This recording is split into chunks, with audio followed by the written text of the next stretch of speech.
जय हिंद दोस्तों, कैसे हैं आप सब। उम्मीद करते होंगे आप लोग अच्छे होंगे। आज आप लोगों के बीच में मैं प्रतिशत का अध्याय लेकर आया हूँ, जो पार्ट दूसरा है। ठीक है, इसमें मैंने कुछ सवाल लिए हैं जो आपको समझाने वाला हूँ। ठीक है, अगर इसका पहला पार्ट देखना है तो मेरे YouTube पे चैनल पे जाइए और पहला पार्ट भी वहाँ पे दिया हुआ है। उसको अगर पहला पार्ट अगर आप लोग अच्छे से देख लेते हैं तो ये दूसरा पार्ट समझने में बहुत ही आपको आसानी होगी।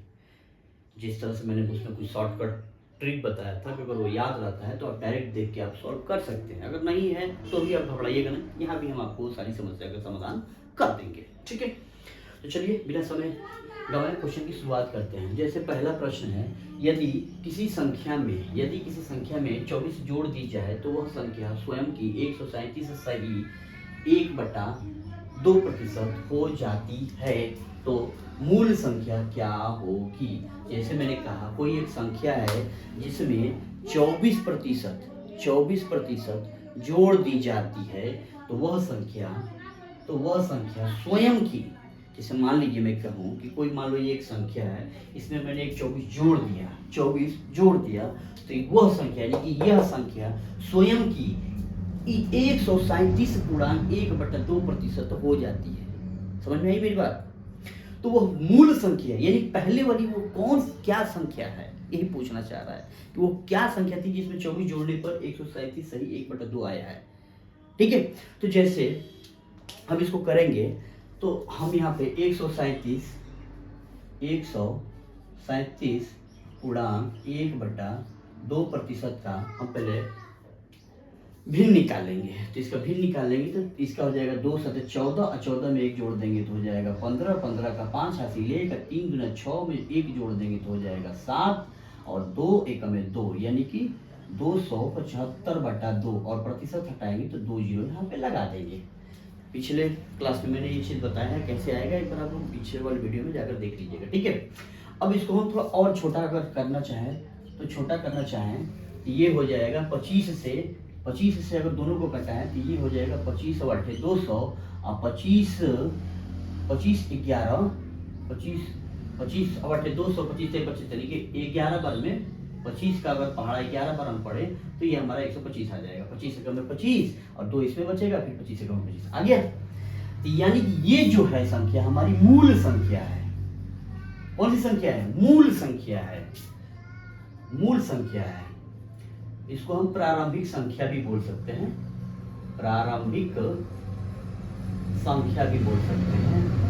या वास्तविक संख्या भी बोल सकते हैं। वास्तविक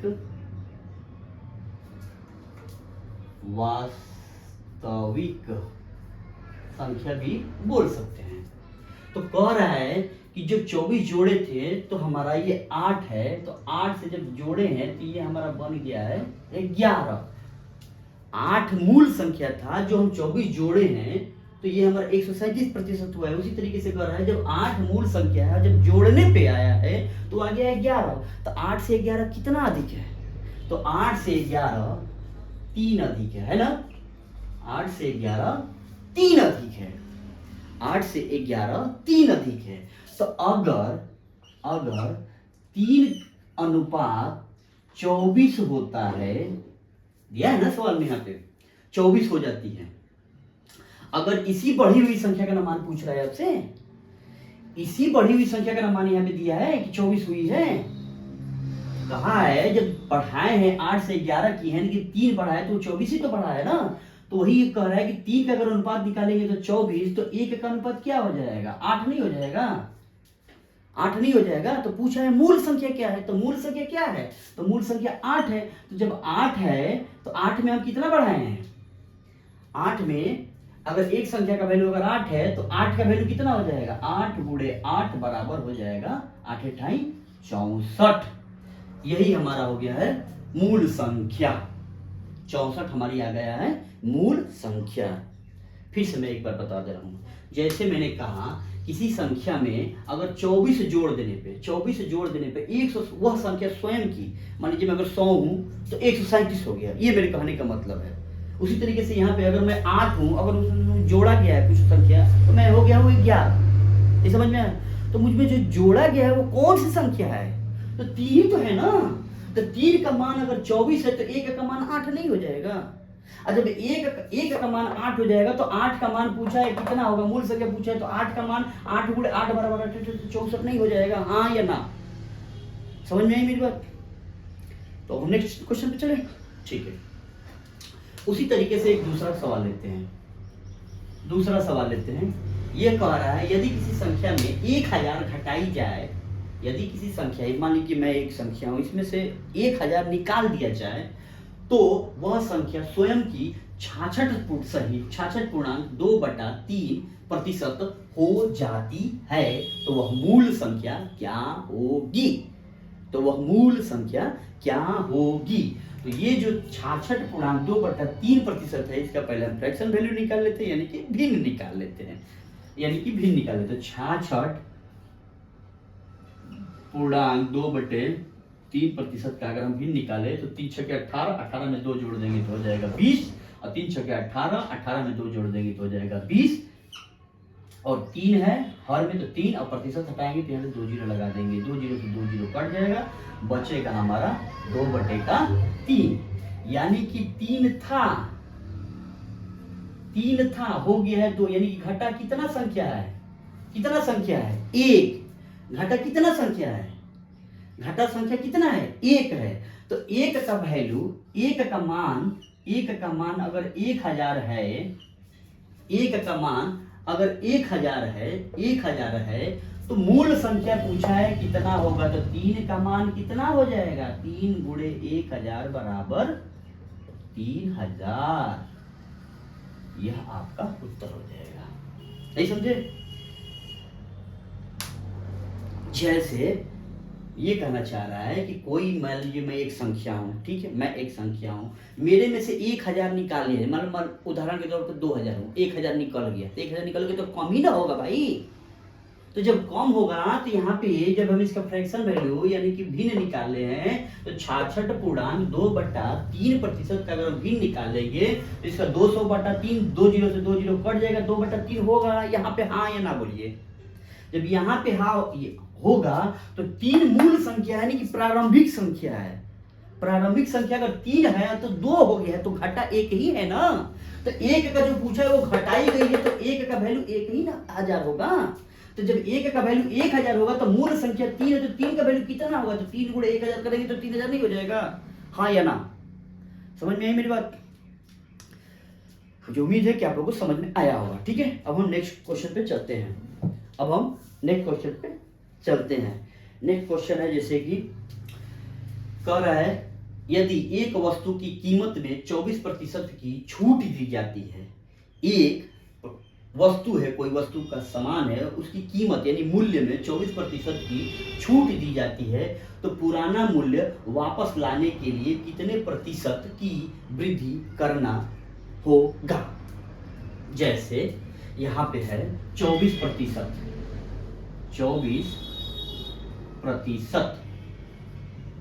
24% का अगर हम 24% का अगर हम भिन्न निकाले यानी कि फ्रैक्शन वैल्यू निकाले तो ये कितना हो जाएगा? 24/100 बराबर 4 छके 24 और 4 दूनी के 8 और 4 पंजे 20, 4 पंजे 20 हो गया 24। ऐसे भी ना समझ में तो दूसरे तरीके से समझिए, ऐसे समझिए, ऐसे आपको समझा दे रहा हूं। जैसे ये कहना चाह रहा है कोई वस्तु है मान लीजिए 100 रुपया, 100% मान लेते हैं, ऐसे समझिए, वैसे ना समझिए तो ऐसे समझिए। 100 रुपया है, 24% की छूट दी जाती है, 24% की छूट देते हैं। मान लीजिए 100% है तो 24% इस तरह से निकल जाएगा, तो 100% का मेरे को 100 है तो 24 निकालेंगे तो हमारा 76 हो जाएगा ना? हो जाएगा या नहीं हो जाएगा? हो जाएगा। अगर मान लीजिए अगर 100 रुपये है, 100 रुपये वैल्यू है, 24% उस पर छूट दे दिए हैं, तो ये हमारा निकल के कितना आ गया है? 76 रुपये। तो 76 रुपये जो आया है, ये बताइए यहाँ पे सवाल कर रहा है तो पुराना मूल्य वापस लाने के लिए कितने प्रतिशत की वृद्धि, यानी कि यहाँ पे हम वृद्धि अगर कितना का करें अगर मूल संख्या अगर लाना हो, अगर मूल संख्या लाना हो, ये संख्या अगर लाना हो मुझे, ये संख्या लाना हो तो इस संख्या में कितना वृद्धि करनी पड़ेगी? तो इस संख्या में 24 ही ना वृद्धि करेंगे। इस संख्या में हम 24 ही ना वृद्धि करेंगे, 24 ही ना वृद्धि करेंगे। मान लीजिए 100 था तो 100 में हम 24 अगर वृद्धि करेंगे तो सॉरी 100 पहले का था, घटा दिए तो 76 है। तो इसमें अगर ये मूल्य अगर हमको निकालना है तो इसमें हम अगर 24 जोड़ देंगे तो क्या हमारा 100 नहीं आ जाएगा? आएगा या नहीं आएगा? तो जब आएगा अगर तो वृद्धि की कितना की किए हैं? 24 का किए हैं। वृद्धि कितना का किए हैं? 24 का किए हैं। तो 24 का जब हम किए हैं तो ये हो जाएगा 24। अब बट्टे का वृद्धि कितना पे किए हैं? वृद्धि कितना पे करना है? जिसके लिए वृद्धि, यानी जिस पर वृद्धि करना हो, जिस पर वृद्धि करना हो वह संख्या हमेशा हर में जाता है। तो आप देखिए वृद्धि किस पे हम करना चाह रहे हैं? 100 पे करेंगे कि 76 पे करेंगे? 100 भी 76 पे ना करेंगे तभी ना हमारा इतना 100 का आएगा। 76 में हम वृद्धि करने वाले हैं तभी तो हमारा 100 के बराबर आएगा ना। तो जब वृद्धि कर रहे हैं तो ये जो 76 है ये हमेशा हर में जाएगा। ये हमेशा ध्यान रखिए। जिसपे कोई वैल्यू यानी कि जिस पे वृद्धि करना हो, यानी जिस पे के वैल्यू पे ज्ञात करना हो, उस वैल्यू का अगर मान पूछा हो तो वो हमेशा हर में जाता है। तो अब इसका अगर हम फ्रैक्शन वैल्यू अगर हम निकालें, यानी प्रतिशत में अगर निकाले अगर, तो कितना हो जाएगा? मान लीजिए प्रतिशत निकालने के लिए 100, ये पहले की क्लास में आपको पढ़ा दिए थे। अगर किसी भिन्न का अगर प्रतिशत निकालना हो तो उस भिन्न में हम 100 से गुणा कर देते हैं। अगर कोई प्रतिशत है और उसका हमको भिन्न निकालना है, कोई अगर संख्या है उसमें अगर भिन्न में है और उसको प्रतिशत निकालना तो उसमें हम 100 से गुणा कर देते हैं तो हमारा प्रतिशत निकल कर आ जाता है। तो मान लीजिए इसको हम अगर घटाएंगे तो 4 एकम में 4 और 4 9 36 और ये हो जाएगा 25, 25 चौका 100 और इसका हम गुणा कर देंगे तो नीचे हो जाएगा 25 चौका 100 और 25 दूना 50 और 10 60 बट्टा का 19%, यानी 600 बट्टा 19%। अगर हम इसको थोड़ा और अगर डीप में अगर लिखना चाहें तो हम 600 में 19 से भाग दे देंगे। तो 600 में अगर हम 19 से अगर हम भाग देते हैं तो 19 के 19 19 क्या है 57 बचा 3, ये जीरो ले लेंगे तो 19 के 19 19 दूनी 19 से कम 19 बचेगा 11, एक जीरो लेंगे तो यहाँ पर एक हम दशमलव बढ़ाते हैं। जब एक जीरो लेते हैं जब एक दशमलव बढ़ा देंगे तो हो जाएगा 110। 19 बचे 95 और 19 छक्का 19 बचे 95, 19 बचे 95 हो जाएगा। 19 बचे 95, फिर बचेगा हमारा कितना, यानी कि आ जाएगा हमारा इसका मान निकल कर आ जाएगा 31.5। और भी कटने लायक है तो कटा देंगे। जैसे मान लीजिए 110 में से 95 घटाएंगे तो हमारा आ जाएगा 15 और 15 में अगर हम एक और जीरो ले लेंगे तो हो जाएगा 150। फिर 19 पे अगर हम कटाना चाहें तो ये हमारा कितना आ जाएगा 19 8 बार भी ये कट जाएगा। 8 बार में 9 8 72 का 2, 9 8 72 का 2 और 9 और 7 8 9 72 का 2 हासिल 7 8 7 15, 8 7 15, यानी कि लगभग 31.58% का हमें क्या करना होगा, वृद्धि करना होगा। 31.58 का अगर हम वृद्धि करेंगे तो ये हमारा उत्तर आ जाएगा। ठीक है, फिर से मैं बता दे रहा हूँ। कहना चाह रहा है एक वस्तु की कीमत में 24% की छूट दी जाती है। मान लो वस्तु से अगर 100 रुपया है तो छूट दिए हैं तो हमारा 76 रुपया हो जाएगा, हाँ या ना, पहले इतना बोलिए। जब इतना हो जाएगा तो कह रहा है पुराना मूल्य वापस लाने के लिए, पुराना यानी कि यह 100 लाने के लिए कितने प्रतिशत की और वृद्धि कर दे, और अगर हम वृद्धि कर दे, एक वस्तु की कीमत में 24% की छूट दी जाती है तो पुराना मूल्य वापस लाने के लिए कितने प्रतिशत की उसमें वृद्धि करनी पड़ेगी। कितने प्रतिशत की वृद्धि करनी पड़े, इसमें कितने प्रतिशत की और वृद्धि हम करेंगे। तो यहाँ पे आया है 24 जो आया है बढ़ा हुआ संख्या है, ये हो जाएगा अंश में चला जाएगा और 76 जो है हमारा हर में चला जाएगा। हर में इसलिए जाएगा कि जिस पे वृद्धि करना होता है वो संख्या हमेशा हर में ही जाता है। तो इसका हम प्रतिशत निकालेंगे तो 24/76 और प्रतिशत निकालने के लिए पूरे 100 से हम कर देंगे तो हमारा आ जाएगा 600/19 और इसको हम अगर भाग देंगे तो 21.58% लगभग उत्तर आएगा। समझ में आई हमारी बात। तो हम नेक्स्ट क्वेश्चन पे चलते हैं। उम्मीद करते हैं कि आपको कुछ समझ में आ गया होगा। नेक्स्ट क्वेश्चन पे चलते हैं। तो अब ये क्वेश्चन है 4 नंबर का क्वेश्चन है कि यदि किसी संख्या को 20% बढ़ा दिया जाए, यदि किसी संख्या को 20% बढ़ा दिया जाता है तो मूल संख्या पर वापस आने के लिए बढ़ी हुई संख्या को कितना प्रतिशत कम करना होगा। जैसे ये कहना चाह रहा है कि कोई एक वस्तु है जिसकी कीमत यदि कोई एक संख्या है जिसमें 20% अगर हम बढ़ा दिए, मान लो अगर हम 100 है तो 20% बढ़ा दिए, तो अगर वही चीज कह रहा है कि अगर पुराना अगर तो मूल संख्या पर, यानी कि जो पहली वाली संख्या है उस संख्या पर वापिस आने के लिए बढ़ी हुई संख्या को, यानी कि जो बढ़ी हुई संख्या यानी कि 100 से 120% हो गई थी, उसमें उसको कितना प्रतिशत कम कर दे, कितना प्रतिशत कम करना पड़ेगा। तो इसको कैसे करेंगे, तो मान लीजिए ये हमारा 20% बढ़ा दिया गया है, 20% बढ़ा दिया गया है, 20% बढ़ा गया है। तो 20% का अगर भिन्न निकालेंगे तो 20/100 बराबर 1/5। 20% बराबर हो जाएगा 1/5, यानी कि पहले था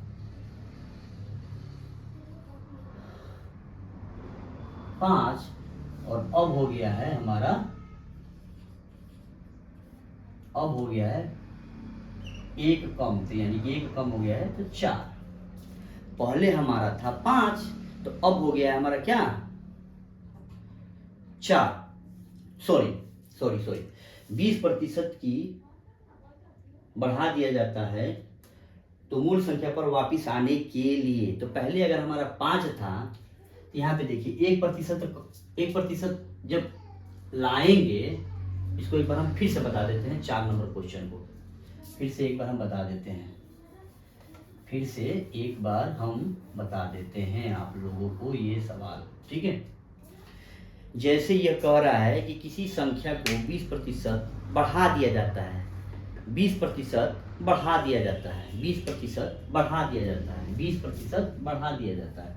तो 20% अगर बढ़ा दिया जाता है, 20% अगर बढ़ा दिया जाता है तो इसका फ्रैक्शन वैल्यू हो जाएगा 1/5, 1/5। तो बढ़ाएं कितना है, बढ़ाने के लिए कहा था, ये मैंने बढ़ाने के लिए, तो बढ़ाने के लिए एक ही ना बढ़ाए हैं, तो पहले अगर था 5 तो अब कितना हो जाएगा जब बढ़कर आएगा तो जब 1 बढ़ाए तो 6 ही ना हो जाएगा ना। पहले था अगर 5 तो 1 जब बढ़ जाएगा तो हमारा वैल्यू कितना आ जाएगा 6। तो 6 आएगा तो बढ़ा हुआ संख्या कितना है, 1। बढ़ा हुआ संख्या कितना है 1। तो यही ना पूछ रहा है। तो मूल संख्या पर वापिस आने के लिए बढ़ी हुई संख्या को कितना प्रतिशत कम करना पड़ेगा, यानी कि ये जो आया है 1 और बढ़ी हुई संख्या जो आया है 6, इसका हम प्रतिशत निकालने के लिए कर रहा है तो हम 100 से गुणा कर देते हैं। तो ये हो जाएगा 100/6 बराबर 50/3%। 50/3%। या अगर ऐसे भी अगर हम करना चाहें तो इसको हम निकाल सकते हैं। 3 एकम में 3 और 2 इसमें जाएगा तो 20, तो 3 छक्के 18, फिर 2 जाएगा तो 6, फिर भाग देंगे तो 6, यानी कि 66 16.66% इसका मान होगा। अगर इसको लिखना चाहे तो दूसरे तरीका से भी लिख सकते हैं। दूसरे तरीका से कैसे लिखेंगे? 16.66% है, तो इसको हम लिख सकते हैं 2/3%। चाहे तो ऐसे भी लिख सकते हैं, चाहे तो ऐसे भी मान में आ सकता है, दोनों में से कोई, चाहे ऐसे भी आ सकता है, तीनों में से कोई भी आपके ऑप्शन में रहेगा। ठीक है, जो आपका देखेगा आपको कर दीजिएगा। फिर से मैं बता दे रहा हूँ एक बार इसको। कह रहा है यदि किसी संख्या को 20% बढ़ा दिया जाता है, यानी 20% जब हम बढ़ाए हैं तो 20% का अगर हम भिन्न निकालेंगे तो 1/5 आएगा, हाँ या ना? ठीक है, आएगा। बढ़ा दिए तो मूल संख्या पर वापिस आने के लिए बढ़ी हुई संख्या को कितना प्रतिशत कम करना होगा मूल संख्या पर। तो पहले था हमारा 5, अब हो गया है हमारा 6, यानी कि मूल संख्या हमारा हो गया क्या? 6 हो गया है। तो मूल संख्या पर आने के लिए ये बढ़ी हुई संख्या कितना है? 1 है। तो एक बढ़ी हुई संख्या, मूल संख्या कितनी आ गई है? अब 6 हो गई है। तो 6 आ गई है तो 1/6 गुणे 100% निकाल देंगे तो हमारा आ जाएगा 16.66% हो जाएगा। उम्मीद है आप लोगों को समझ में आया होगा। तो हम नेक्स्ट सवाल पे चलते हैं। नेक्स्ट सवाल कह रहा है यदि a b से 20% कम है, यदि a b से 20% कम है, यदि a b से 20% कम है तो b माइनस a बटा b और a बटा a माइनस b का मान बताओ। तो 20% कम है, यानी कि a जो है, यानी 20% का फ्रैक्शन मान निकालेंगे, अगर भिन्न निकालेंगे तो इसका मान हो जाएगा 20/100 बराबर 1/5, यानी कि कम हुई संख्या कितना है? -1। कम हुई संख्या कितनी है? -1। तो a बराबर a और b। तो a अगर है हमारा, कह रहा है a b से 20% कम है, यानी कि b से, तो b अगर हमारा 5 है, b अगर हमारा 5 है तो 20% कम है b से a, तो a का कम है तो हमारा 4 ही ना होगा भाई। नहीं समझ में आया? 4 ही ना होगा। तो ये हमारा निकल कर आ गया 4:5। अब जो मान कहाँ है हम वहां पर मान रख देंगे। जब मान रख देंगे तो क्या सवाल में कहा था? b बराबर b माइनस a, तो b बराबर क्या रख देंगे? 5 और a पर माइनस, और a बराबर क्या रख देंगे? 4 बटे का b बराबर क्या रख देंगे हम? 5 और a बराबर क्या है? 4 बटे का a 4 माइनस b बराबर है 5। इसको अगर हम सॉल्व करेंगे तो 5 में से 4 जाएगा तो हमारा हो जाएगा 1/5 और 4/5 में से 4 में से -5 करेंगे तो आएगा आंसर हमारा -1। ये हो जाएगा हमारा मान 1/5 और -1 से 4 में अगर हम भाग देंगे तो ये हमारा हो जाएगा -4। यही हमारा हो जाएगा उत्तर। उम्मीद है कि आप लोगों को समझ में आया होगा। ठीक है, अब हमें दीजिए इजाज़त।